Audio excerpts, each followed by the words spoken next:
G'day, it's FIDE Master Johnny Curtis, and have I got a good game for you? It's how to press and continue an attack, right, in chess. And the game I've chosen was only played today. It's the last game I actually played today. It was, I'm white as the magician, my rating 2175. And my opponent is Francesatop. His name is. He's 2278. He's 100 rating points higher. He's from Brazil. It's a 3-minute game. And the game is played on chess.com as per usual. Here we go. So we're going to get into this French defense. The French defense, it's the Winnawer. So black plays French defense Winnawer. And I'll show you how I attack it, right? And it's going to be an exciting game because I have to press the attack. And later on in the game, you're going to see he's going to be so close to just pushing his A-pawn for a queen. And you're just going to think, will White's attack survive? Now, this is life and death. Really, it's a matter of life and death. You're going to enjoy this one. E6, right? D4. Here comes the French defense. Here it comes. Knight c3. I usually play this line against the French. And here comes the Winnawer, bishop b4. Pinning the knight, threatening to take the e-pawn. And we proceed. We push the pawn forwards, as is the main line. He plays c5, so he sticks to his opening theory. Because I'd already judged this earlier on.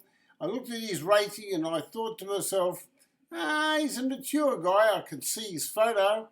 So, and I'm thinking he knows his theory pretty much. So it's a matter of I'm going to have to outplay him tactically, and I'm going to have to be careful with my openings because it's not my strongest point, right? But I played a3 because I know that much that that's the correct move. And he took the knight off with check, and I recaptured with my c-pawn. He then played queen c7, which is the main move. And in this particular position, in the French defense Winnawer, if white plays queen to g4, black threatening this pawn, black can reply pawn here, and the queen protects the g-pawn, and this queen's attacked. And if you take the pawn off, thinking, oh, well, I'm still going, well, you get counter-attacked with the knight. And then black, he's threatening your queen, black threatening pawn takes pawn, queen takes pawn, check, and winning a rook. So it's pretty vicious stuff. So rather than go into all that, I played queen to d2. It's an unusual move, I know, but I had some long-term plan to play on the black squares, and I thought I'll get him out of the theory and I'll just see what happens, what eventuates.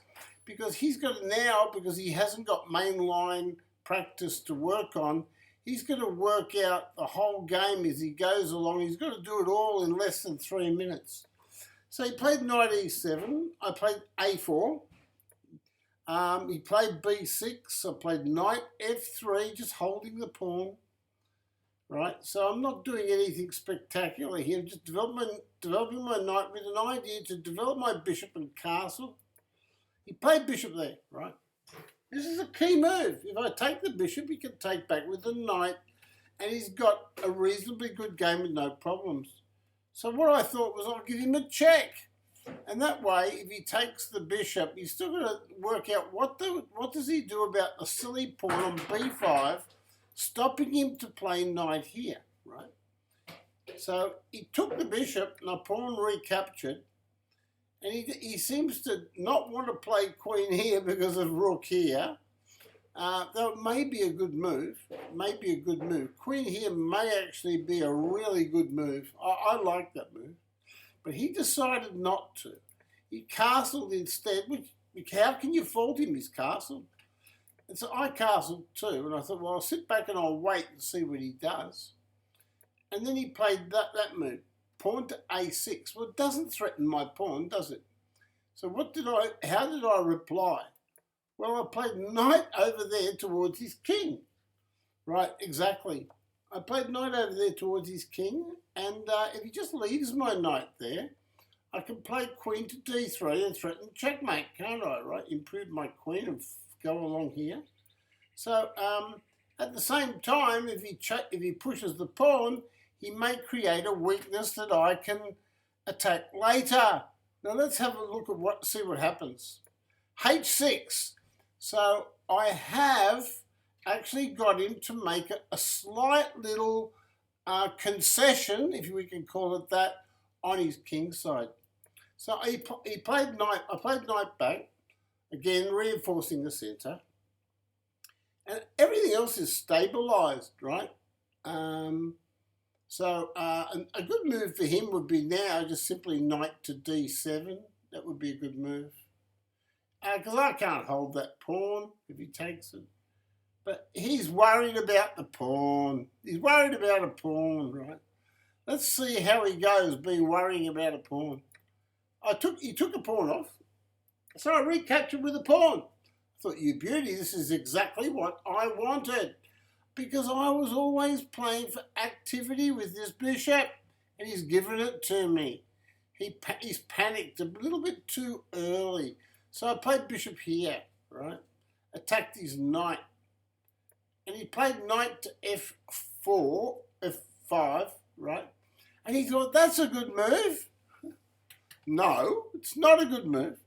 So how did I gain time and cause him more trouble? Well, I played g4. That's correct. Now he cannot take this pawn, taking my queen, because I just take the queen and then I rip off his knight. So now he has to solve the problem of his knight. And his knight's only got one square, right? So he thought that he was attacking this pawn, right? But no, he's not, because I'll show you why. I play bishop d6. He still can't touch the pawn. He still can't take the pawn. So my pawn is protected, right? And his knight is attacked and his queen's attacked. So he's got to protect the knight. Okay, so queen there. But still, after all this, black's position is still solid. He's not threatening queen takes pawn, but he might be threatening knight here and taking the pawn then. So that would probably be a good choice, knight g6. Knight g6 is probably a good choice. Let's see what he played. Oh, he played queen d7. No, I took his knight. I took his knight because I realised that my bishop had done its job, forcing him off the file and giving me time, precious time. And he took with the rook, so I took the pawn off, right? Okay. So we've reached this position, and you'd be thinking, and probably correctly so, that, this is an interesting game, but has white got an attack on the black king? If so, how do you do that? And you'd be right too, you'd be correct. The truth is I haven't got an attack on the black king. Anyway, he played queen there. He thought, I know what I'll do, I'll take that rotten pawn off. So you know what I did? I played rook here, okay, and attacked his queen, okay? And so now it's his move, and he played queen there. And I thought, you beauty, I gained some more time. Sometimes chess is about gaining time, not about material, okay? Anyway, so I played rook here. I wanted to gain some more time. So I just wanted to attack his queen and get him away from that pawn that he wants to take off. And he played queen to c8. So now he wants to play rook takes a pawn and get that pawn, right? So what do I do then? I play queen to d3. I protect the pawn and annoy him. What do I do? You annoy him, Johnny. You annoy him. That's right. Exactly. I can be very annoying when I'm playing chess. Okay. So here we go. So we're protecting the pawn. So what is his plan? Have a look at this. He plays knight to c6. A great idea. Now the knight has left the king, right? Left the king side here. The little box is empty now of pieces. So he's attacking my rook. Okay. So what do? Well, I played rook back there. One move. He played knight attacks rook. So I thought, I know what I'll do. It took me a few seconds to work this out. Oh, let's have a look and see how long it took. I've got 1 minute and 18 seconds on my clock. Watch my clock closely. He's got 1 minute and 56 seconds. So he hits my rook. Bang. It took me 13 seconds, which is a long time in a 3-minute game. 13 seconds to work out this trap, right? And he played queen takes pawn. You know what he wanted to do? He wanted to take the pawn and pin my castle against my queen, right? But I've got a reply that he doesn't like, right? Do you want me to show you my reply? Rook takes knight. That's correct. And now have a look at this position. If he takes this rook with the pawn, I can play rook takes rook check, right? And then his king can't move here, so he loses a rook. So I win a piece. So let's see what he does. How does he play this position? Well, he played queen takes rook. That's his best chance. He can't play rook takes. So he played queen takes, right? Now we have a game. Now we've got the game that I told you about. This is attack or die chess. You've got to attack or die. I've got a minute and he's got a minute 34. I took his queen. He took with a pawn, which is really dangerous. Have a look. 1, 2, 3, 4 moves and that pawn's a queen. So how do I stop the queen? What would you do here in this position if the pawn was threatening to go forwards and make a queen? How would you stop the pawn? Can you see a way to stop the pawn?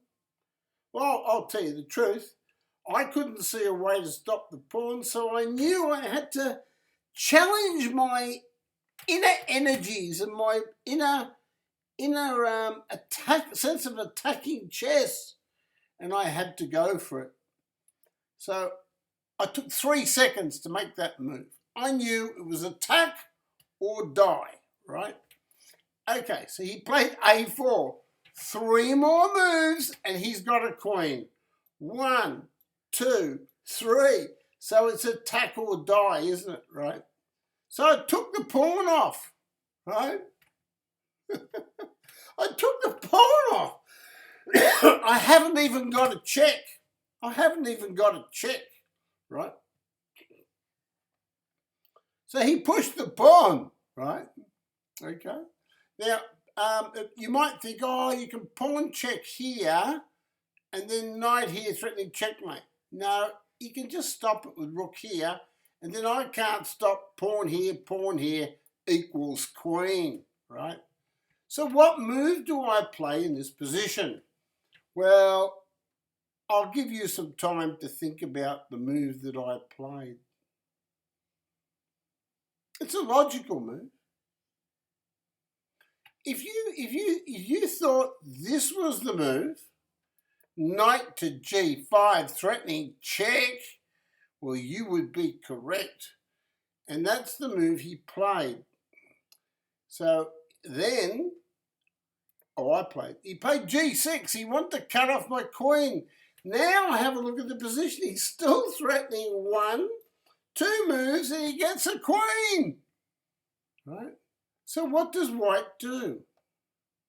I've got 40 seconds to work it out. I gave him a pawn check. It took me 3 seconds to make the move. He played king to g7, right? So I played queen to f3. Remember, he's only got 2 moves to go and he makes a queen, but he can't make it just yet.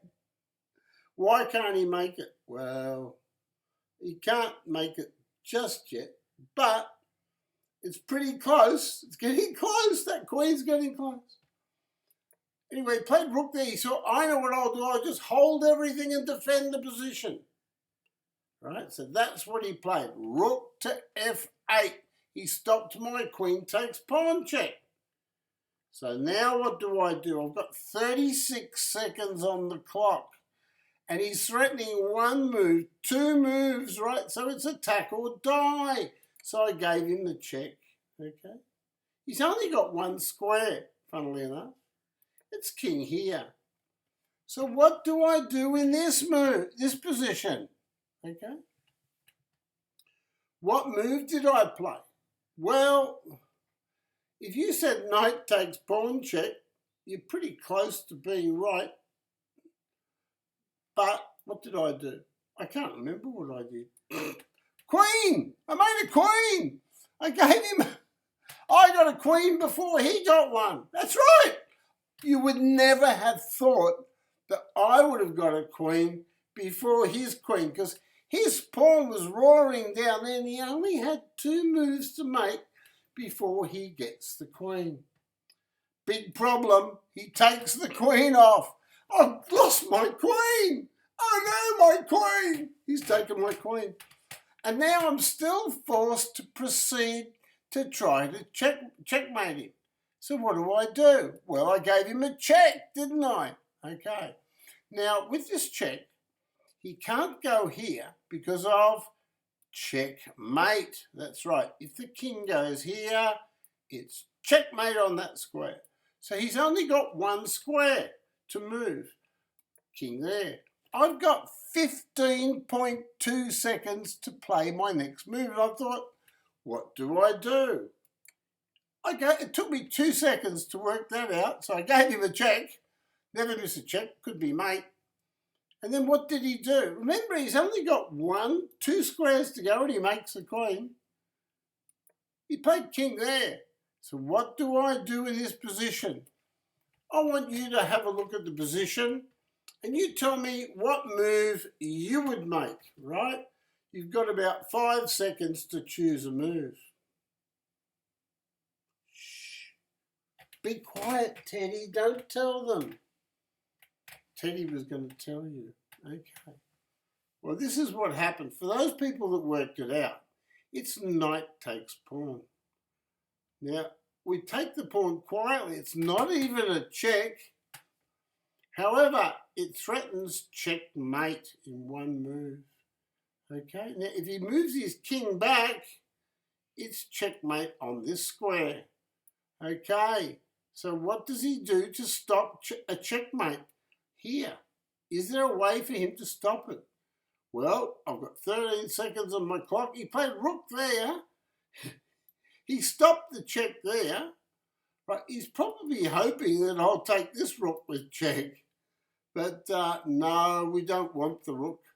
If you see a good move, you always look for a better move. So what move does white play in this position? So queen takes rook check. Looks good. It is good. It's a great move, but we've got a better one. It's checkmate in 1. That's correct. It's the original threat, checkmate in 1 move. And where does he go? Well, he can't go anywhere. That's checkmate. That's the end of the game. But I want to show you that game on when we look back at the position here. We go back to this position here. And we take the knight. He takes back. Oh, yes, right. We take the knight, right? Now remember, he couldn't take with the pawn because the rook takes rook check. And if he takes the rook, well, he loses his queen, okay? That would be very clear cut. That's why after rook takes knight, queen takes, rook takes, pawn takes. And that's where the danger was. I played pawn here, and then he goes for that queen. He just wants a queen. And it's a queen at all costs for him. and we just took the pawn off, and his pawn kept marching. He only had two squares to go, and you would never have thought that we would get a forced queen checkmating position from that account, that sort of position, would you? But that's what you have to do. When you're desperate, you've just got to continue hoping and praying and using your chess intuition that all this would come to pass and that you would get anointed with the golden point. I hope you enjoyed this game. If you liked the video, please give it a thumbs up. It's more about learning to attack in chess, how to attack against the Winnawer variation, some ideas on how to attack on the black squares, and French Winnawer, and it's also a lesson for beginners on how to get ideas in chess about how to attack your opponent's position. Because often beginners might get a good position, but they don't know what to do with it. How often have you asked yourself that question? Oh, I've got a wonderful position, but where do I go from here? And it's all about manufacturing an idea in your head and being inventive, right? Okay, so I hope you enjoyed that. Give a thumbs up to the video if you like it. And I'll see you again next time. So it's goodbye from me, and it's goodbye from our little friend, Grandmaster Teddy. Say goodbye to them, Teddy. Bye. Teddy will see you on the next video.